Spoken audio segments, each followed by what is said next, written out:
Hi guys, it's Nicole. Welcome back to Honest Try TV.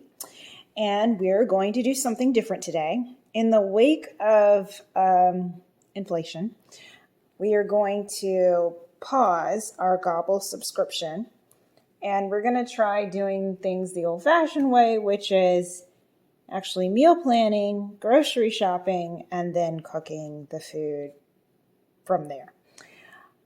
I have to say this is new for me because I never learned how to cook growing up. I was a straight A student and my mom really placed a lot of pressure and importance on grades. And so rather than doing household chores, I was told to study, which has paid off in the long run. But practically speaking, I didn't know how to cook. So I learned how to cook from services like Gobble and Blue Apron and Hello Chef. Those delivery services, meal delivery services, actually taught me the life skills that have allowed me to survive to today. But they're also cost prohibitive sometimes. And with the prices rising, I've decided to take on a challenge to see if I can feed my family, how cheaply I can feed my family, basically. So I went grocery shopping for like the first time in years and years. And I can't say I actually went grocery shopping. What I did was I shopped online. And then I went and parked out front and let them put it in the back of my car. But I count that as grocery shopping. And I spent $70 total on food that I'm hoping will last me the entire week. Normally with Gobble, I'll spend somewhere between $150 and $200 for a week's worth of food. So if things work out, this will be like 50-60% less than what I normally spend. However, I am going to cheat a little bit because step one to saving on food is to eat up everything that you currently have in your fridge and pantry. I have this leftover ground lamb from a Gobble recipe that I received ages ago. And I just had it in the freezer because for whatever reason, I don't even remember what it was. I didn't use it. So we're going to go ahead and crack this bad boy open. And I'm going to make a Moroccan lamb stew that I found on the internet. And the rest of the ingredients will all be from ALDI. So I'm going to bring you over here to my pan. Because as things go, whenever you're dealing with ground meat stews, you usually brown your meat first.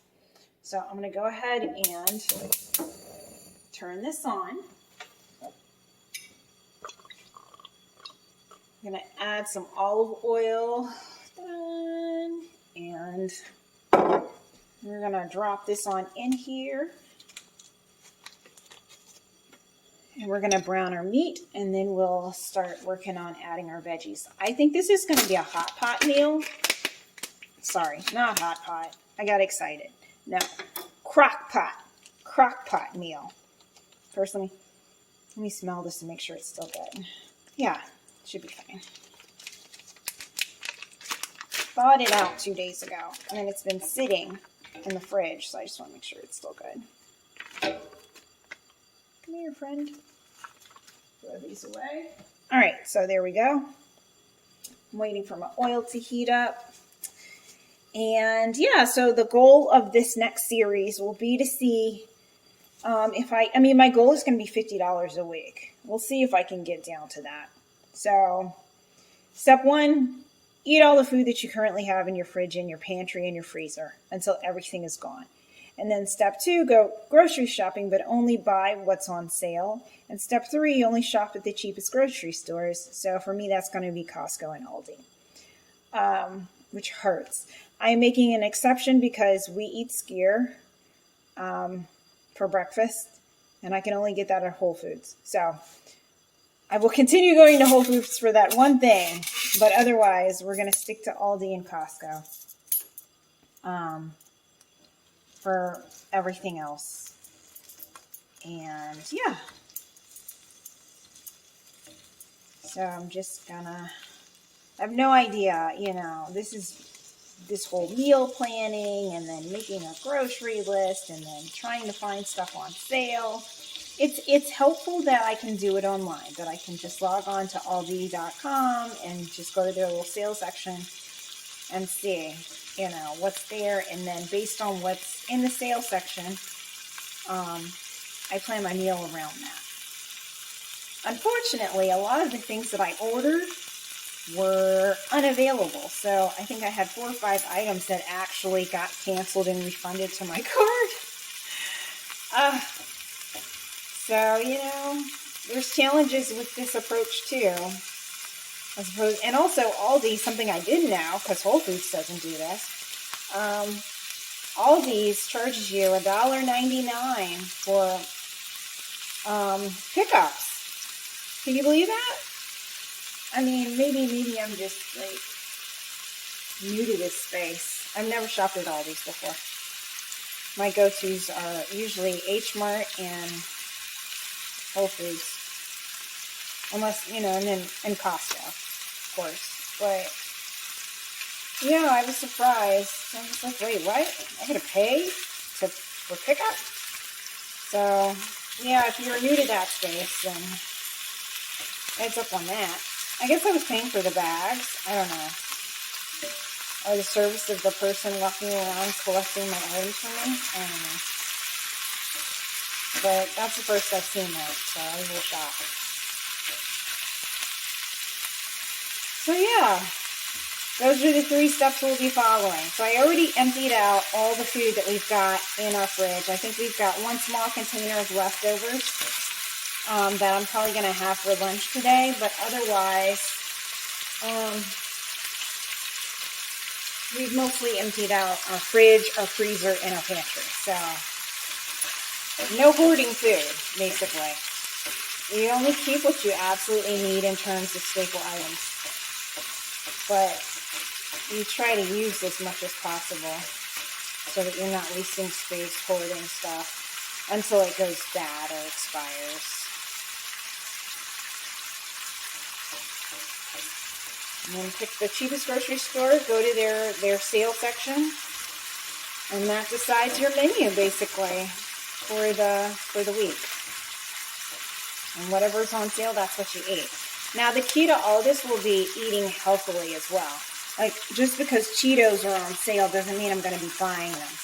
Actually, another part of the trick to apparently maintaining a low budget for food is to avoid buying snacks, processed food for snacks, like chips and such. No desserts. If you're going to buy snacks, they should be relatively healthy, like nuts. And those you can buy in bulk from like Costco. And you can use Ziploc bags to make your own trail mix, as opposed to buying things pre-packaged or processed. Or, you know, use fruit and vegetables for your snacks. And just chop them up again and package them in those Ziploc bags, as opposed to getting veggie chips or something like that. So yeah, no desserts, no processed, you know, refined sugar items, things like that. You want to avoid all of that. It's just a waste of money. It's not healthy for you. You want to make sure everything that goes in your body has as much nutritional value as possible. Don't waste money on stuff that really isn't contributing to your well-being. I mean, unless you count happiness. Which I love Oreos. I love lemon cakes. There's certain things that I'm not going to give up. I'm not a super healthy person. So I can cut back, but I'm not going to give it up completely. This is not like some sort of keto diet or something. I'm just trying to save money. So you don't need as much of it on tap. But you should still be able to splurge and stay within budget.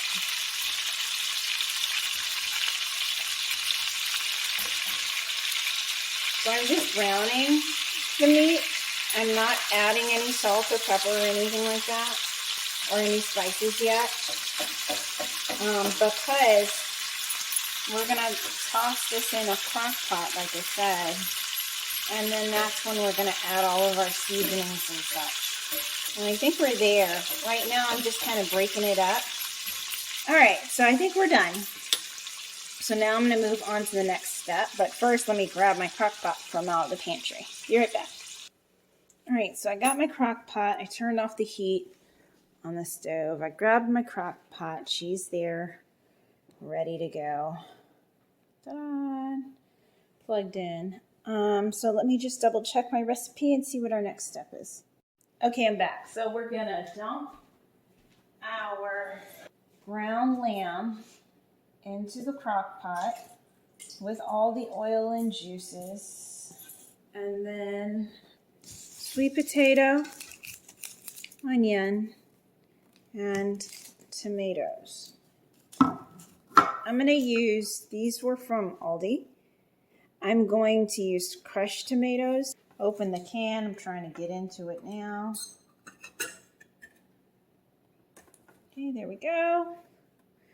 Gonna drop this on in here.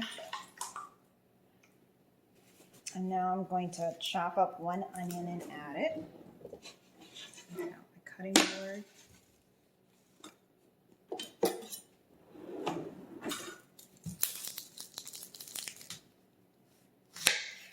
I think I'm gonna do, oh my eyes, Lord help me. Oh, I think I'm gonna chop this up in my Ninja for the sake of my eyes. Oh gosh, my eyes. I have tears rolling down my face, guys. Oh, I hate it. All right, hopefully this Ninja won't be too loud for him. There we go. It's not on here.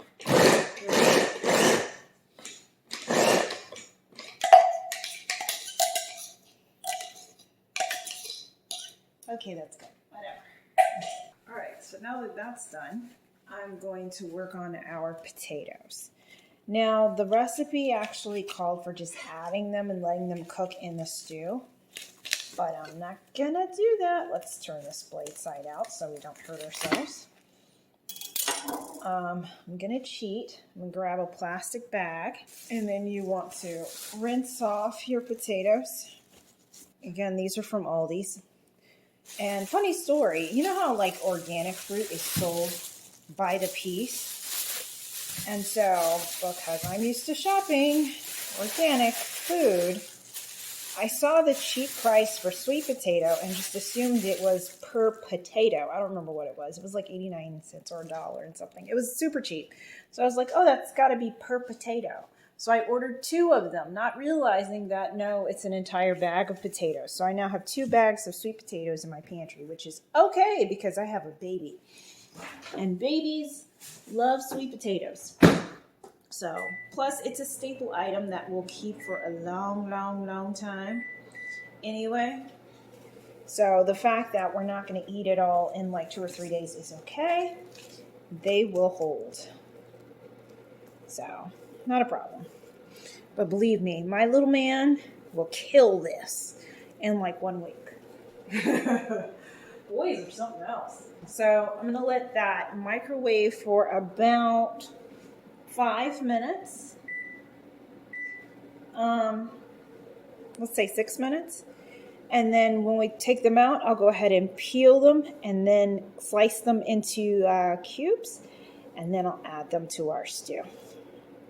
In the meantime, let me double check our recipe because we can go ahead and start seasoning. So this is how we're looking so far. So let me double check my recipe and see what else needs to be added. Just a second. So we're gonna add Cab Sav. I think I got this from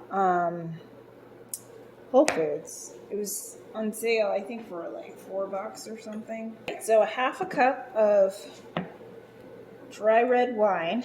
I'm gonna go with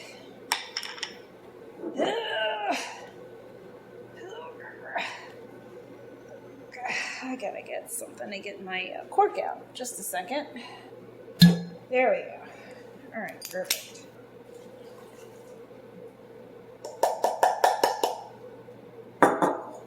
And And then we're also gonna add some calls for lemon zest. I don't have a lemon, but I do have lemon juice. So I'm just gonna add a teaspoon of that. It's lemon juice from concentrate. A friend picked this up a while back. He's Greek, and we were doing some sort of, it was a cookout. I guess it was Labor Day or something. And he was in charge of the pork ribs. And he seasoned them with olive oil and a bunch of herbs and lemon juice. So have that left over from that. And let me grab the rest of our spices. All right, and we're back. And so this recipe calls for a teaspoon of paprika. I'm just going to do a light dusting of that.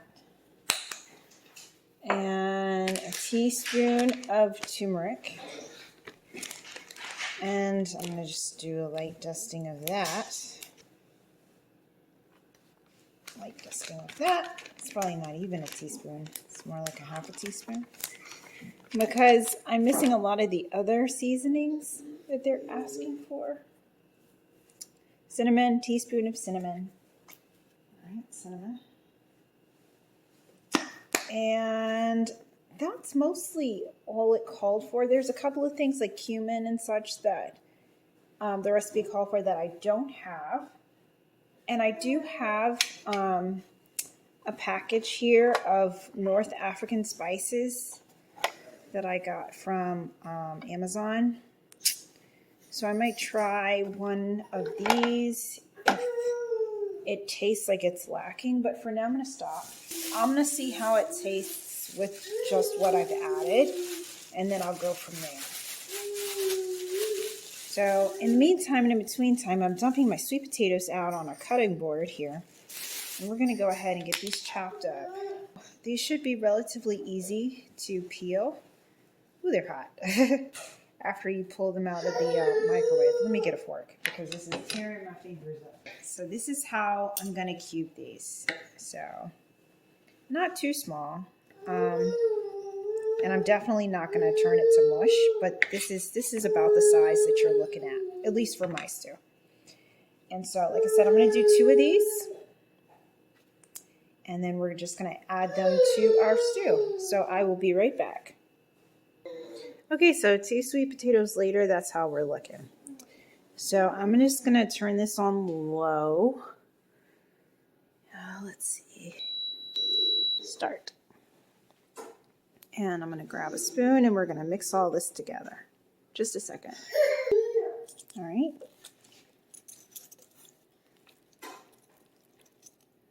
So again, I'm trying not to mush up my sweet potato. Bring you back over to my cutting board. Let me chop up 1 zucchini and then I'm going to get some rice going. Okay, and also from ALDI, we have our zucchini. So grab 1 of these. I think 1 should be sufficient. Just slice it in half the long way. And then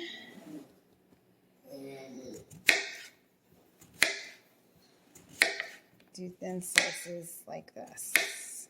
All right, so I'm just going to add these. Zucchini's pretty neutral. I don't think it will detract at all from the dish or its flavor. And this is how we're looking. He's bored. He tossed all of his toys out of the playpen. So I need to go and put them back in there for him. So I think this is going to be it for now. Actually, carrots would have probably been a nice addition as well, but I'm going to stop here. And there we go. So I'm going to let this slow cook for an hour, and then we'll be back to taste test and see if we need to add any additional spices. Just going to cover that and let that do its thing. So I will see you in an hour. Okay guys, we're back and it is finished, and it tasted a little bland. So I added salt, pepper, And from my Kitchen IMP sampler that I bought on Amazon, I used this one, Hanout. I guess I pronounced that correctly. Maybe not, I don't know. But here, I keep this so that I can remember what's actually in it. So that is here, the top. Coriander, cumin, which originally this recipe was supposed to have cumin seeds, I think. Nice little blend there. So I added about a teaspoon of that, and then some salt and pepper. And now she's all set. So this is done, but I will share it's very rich. It's too rich to eat alone. Jason made himself a bowl and tried, and he agreed with me. So we are going to wait for the rice to finish cooking over here. I set up my rice cooker, and then I forgot to plug it in. So we're still waiting for our rice. But once the rice is ready, also this needs to cool down because it's very, very hot. So yeah, once my rice is done, then we'll be ready to eat. So I would actually, let me taste test this because Jason tasted it. I have not yet. So I'm going to grab a little spoonful and give you my rating. Let's grab a sweet potato. This is an interesting combination though. I don't think I've ever had sweet potato and lamb together like this before. It's good. It's a little sweet, but I guess from the wine, but not overwhelmingly so. Probably going to add some more pepper, but overall I would give this probably an 8 out of 10. I would definitely make it again for sure. Like, it's not the greatest thing I've ever had, but it's pretty good. It should be filling, and more importantly, it's like a whole meal in one and should last us more than once. So I'm hoping we can get, a couple of meals out of this. Probably 2 to 3 per person. So 4 to 6 total servings, especially if you put it over jasmine rice, for sure. So yeah, that's been this episode of Honest Try TV, where I tried my hand at making Moroccan lamb stew with jasmine rice. And again, I'm mostly using ingredients from my most recent trip to ALDI. And I stand corrected. I went and looked back at my receipt. I actually only spent $47 total at ALDI. Because although I did order $70 worth of groceries originally, a lot of the items were unavailable and so were refunded back to my card. So total, I only spent $47. So stick around as I continue through this week, and we'll try to see if, this $50 will be able to suffice for a week's worth of food. Now, granted, some items I already had in my pantry or were leftovers from the previous week, so bear that in mind. But still, I think this is a pretty good start. I did look to see if ALDI has ground lamb, and mine did not. I think it only had lamb chops. So, but originally this recipe was for a lamb shank, I think. So there is a variety of different lamb portions that you could use to make a stew. All right, thanks so much for joining us, guys, on this episode of Honest Try TV. We'll see you next time. Bye.